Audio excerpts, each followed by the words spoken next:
Okay, so good news is now we're on slope-intercept form. I've been kind of referring to this a lot, and this is the one you guys used in grade 9, right? So this one's just more specific, so like on slope-intercept. So the first half of this is going to be review again. The only thing we're going to kind of add into this one is just kind of rearranging it to put it back in the slope-intercept form, and just a few little things. But for the most part, it's going to be review. So, yeah, I'll let you guys kind of read through this. We've talked about this kind of at length before. But slope-intercept, if you kind of forget, is y is equal to mx plus b, right? Where m is your slope and b is your y-intercept, right? Okay, good. All right, so let's actually, I think, just jump into some questions. So number 1 says write an equation in slope-intercept form that has the following function. So the graph of a linear function has a slope of 3 over 5 and the y-intercept of -4. Okay, well, y is equal to mx plus b. So this will just be y is equal to, and our slope, so m, is 3 over 5. So 3 over 5x. And then plus 4, so that'd really be minus 4, right? Because it's plus -4, so just minus 4. There. So next one. Y is equal to, and then our slope is -3 over, or 7 over 3, so that's just still -7 over 3 x. And then the y-intercept is +5, so just plus 5. All right, let's graph this one. So let's make our line here and here.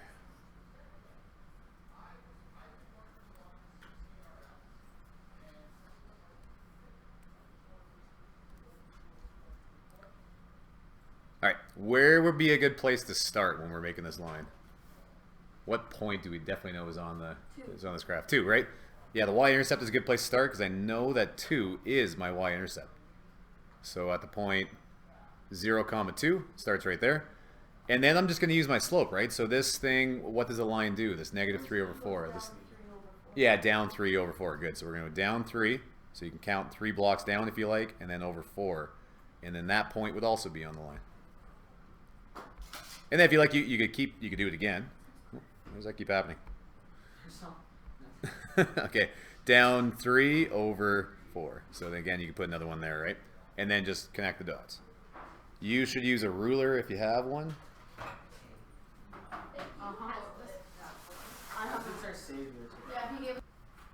All right, number 3, write an equation to describe this function. So just doing the opposite now, right?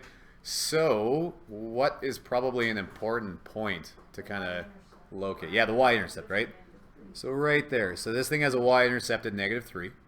And really what I'm doing here, I'm going to write down the equation. Y is equal to mx plus b. And then I'm just going to fill in what I know, right? So what's my b value? -3. Yeah, b is -3. What's my m, or my slope? What does this thing do? Yeah, so then just, you can zoom in here, right? I'm looking for places where it crosses like a box nicely. So maybe those two. So it's going to go over 1 up 2, right? So this thing has a slope of 2 over 1. Yeah, or just 2. Yeah, either way. So then m is going to be 2 over 1 or just 2.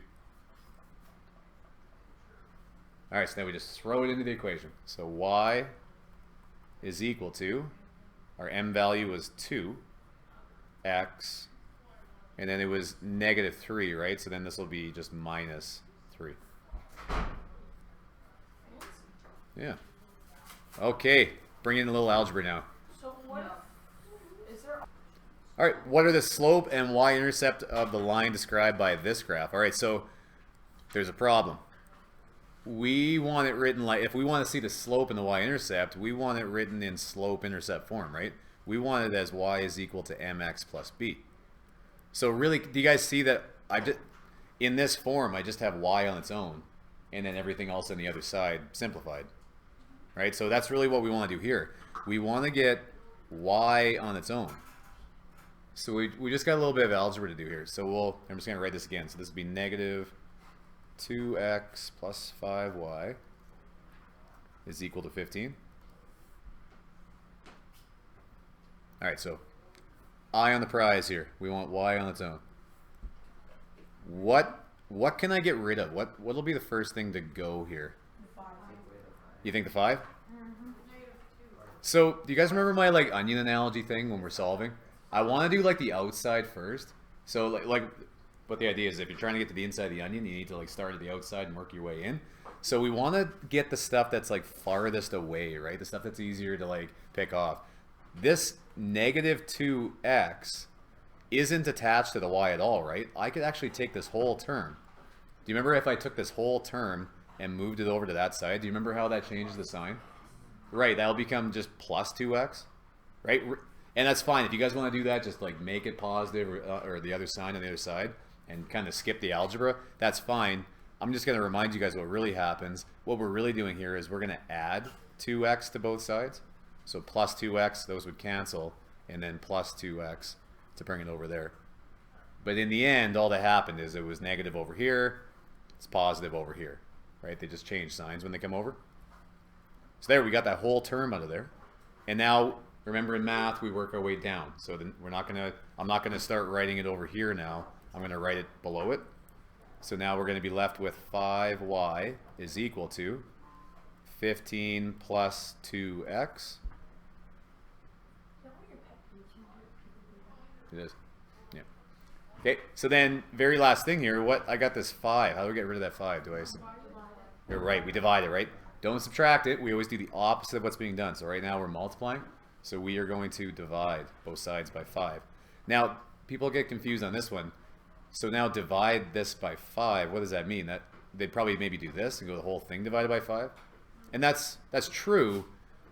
That doesn't look like this though. I want it a little bit different.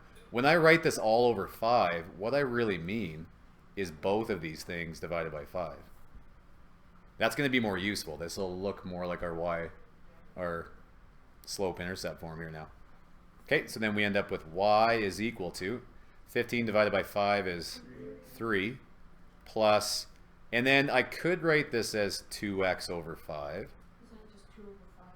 Yeah, it would be nicer, right? Especially for my form if I wrote this as 2 over 5x. Those are the same thing.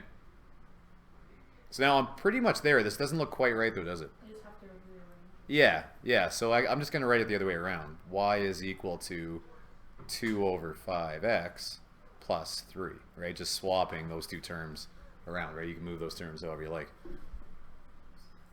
Okay, so now that we have it written in slope-intercept form, what is our slope? 2 over 5, yep. And what's our y-intercept? Yeah. So y-intercept would be, and technically if it wants our y-intercept, we should put a point there, right? The intercept would be the point 0, 3.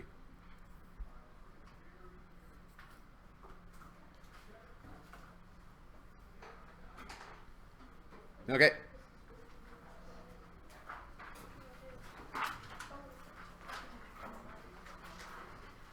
All right. Word problems. No. Okay, a students' council rents a portable dunk tank as a fundraising activity. Students pay for the chance to hit the target with a ball and dunk a teacher into a tank of water. The relationship between the number of balls thrown, x, and the profit, y, in dollars, may be represented by the equation 3x minus 2y minus 600 is equal to 0. All right, so that's a line, right? That's an equation. Now, part A here says, let's write this thing in slope-intercept form. So that's like literally just the same thing we just did, right? We just need to do that same step. So write it out again. We'll have 3x minus 2y minus 600 is equal to 0. And remember what we're after. We want it to look like this. Y is equal to mx plus b. So again, yeah, what I want here is I want y on its own. Now, we could start moving the 3x and the 600 over there. That'd be fine. We'll end up with the same answer. But I think this one will actually work out a little nicer. Why don't I actually just take this negative 2y and move it over to that side? Right? That's like one step instead of two, I guess. And I'm kind of getting rid of that negative at the same time. So really, again, what I'm doing here is I'm adding 2y to both sides, but I'm just going to move it over, change the sign. So this will be 3x minus 600 is equal to 2y. Now I know this doesn't look exactly like this anymore, does it, right?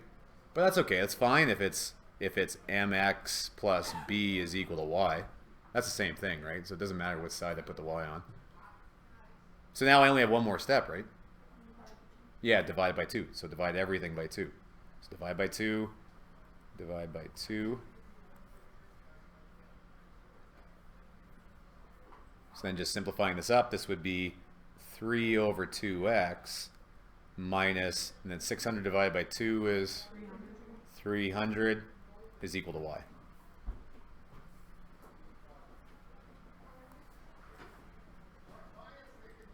Okay, so B. All right. And do I have a choice? State the slope of the line. So what would the slope of this line be then? 3 over 2. Yep. So m is equal to 3 over 2 x. Yeah, 3 over 2. And then, you know what might be more useful, so especially for the second part of this? 3 over 2, do you guys know what that would be like as a decimal? Oh, we can get this. What would 2 over 2 be? Okay, 2 over 2 would be 1. What would 4 over 2 be? 2. So what would 3 over 2 be? 1.5, yeah. That's a common one. Remember that one. 3 over 2 was 1.5. All right. All right, so that's... I'm pretty sure some people were thinking thirds. So that's 1.5, right? So this question's saying, what does the slope represent? So you guys remember what we were doing here? Right, this is the relationship between the number of balls thrown and the profit, y. So what do you think, like in this expression, the slope actually represents? If y is our like profit, that's what we're getting out of it. That's the money we're making. So here, I'm going to write one more time to make it, so this would be the same as y is equal to 1 point, you know what? I'm going to write this 1.50 x minus... Profit from the balls. Won't be profit from the balls thrown. So if this is balls thrown, right, for x? Right, this is going to...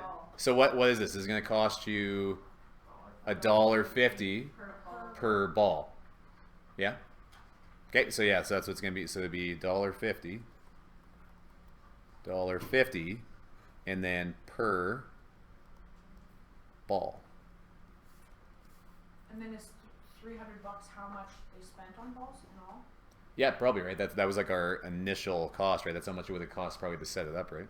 Oh, sorry, that we kind of... So then to figure out like We, here, so then C. divided by 1. So it says identify the Y-intercept. So what's the Y-intercept on... Negative 300.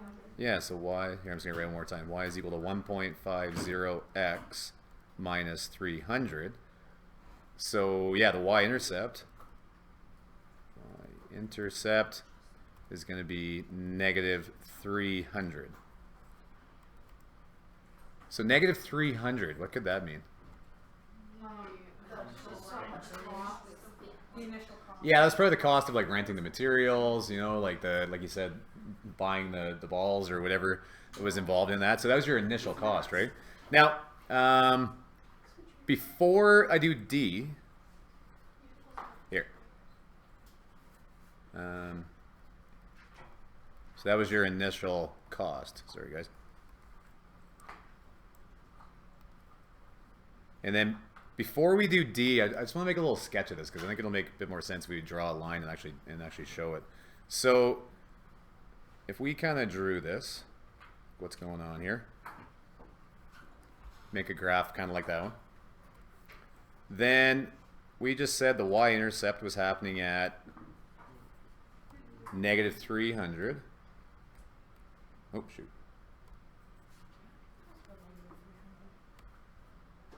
Okay, so it'd be like down here somewhere. That'd be at, yeah, negative 300. And then the line, well, it'd be a straight line, right? And it's going to go up, you know, something like that. And the slope of this thing would be going over for every ball, right? So if there was like, you know, a number of balls this way, then the slope would be like over one ball up $1.50. Wow. Yeah. So now this question's saying the break-even point is the point where the money raised equals the money spent. How many balls must the student sell to reach the break-even point? So can you guys see from the graph here, what part of the graph would represent my break-even point? Yeah, like where I get above zero, right? Once I get out of this negative territory, it's going to be once I get to this point. So I've written the equation quite a lot, but I'll write it one more time here. So if we had y is equal to $1.50 x minus 300, and I'm looking for the break-even point. What am I looking for here? Any ideas what we can? The x-intercept? Yeah, we're looking for the x-intercept. How would we find the x-intercept if it's written like this? We can look at the line. You can look at the line. Well, this isn't to scale. This, like, those ticks are not correct. It's not going to be 4. Not directly over a line like that dot. We don't know where it is yet, right? I just kind of sketched it out. That's not the scale. Like, yeah, but don't just count 4 like I did there. But if it were like exact, could you do it that Oh way? yeah, if you had the graph and it was exact, you could just look on the graph. Yeah, yeah, exactly. How can we figure out the x-intercept on this though? Would you switch the x and y? No. You would get x on its own, but there's one more little detail here that we can use.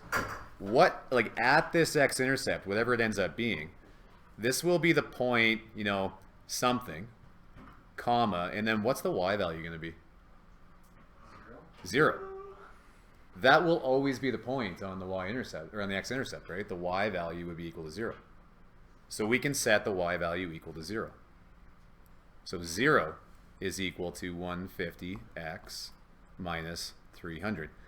Now, that makes sense considering it to be our x-intercept, but it also kind of makes sense with our break-even point, right? Remember what y was.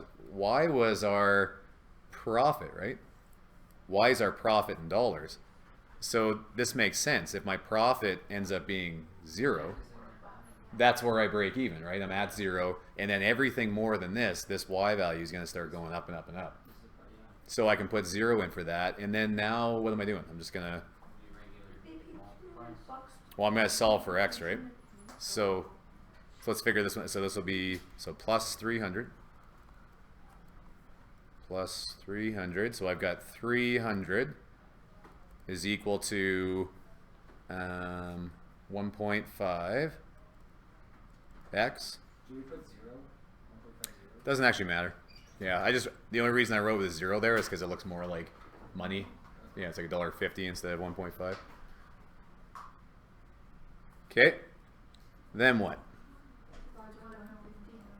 Divide by, yeah, 1.5 or $1.50.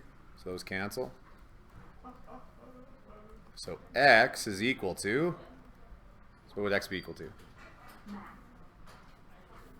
Completely different. Okay, so yeah, so 200, right? But the other way you could have done that, right, is I would have said, okay, what is 30 divided by 15? It's 2, right? Because those are like the numbers we're dealing with. So that's 2, and then really I just kind of go, okay, how many zeros should I add? Well, 200 is the only thing that kind of makes sense there, right? Yeah. That kind of makes sense? That's one way of doing it. Actually, my way is so much easier. I don't have to go through Actually, all that's- the algebra. Okay, cool. So anyway, it has to be 200 balls thrown to break even, right?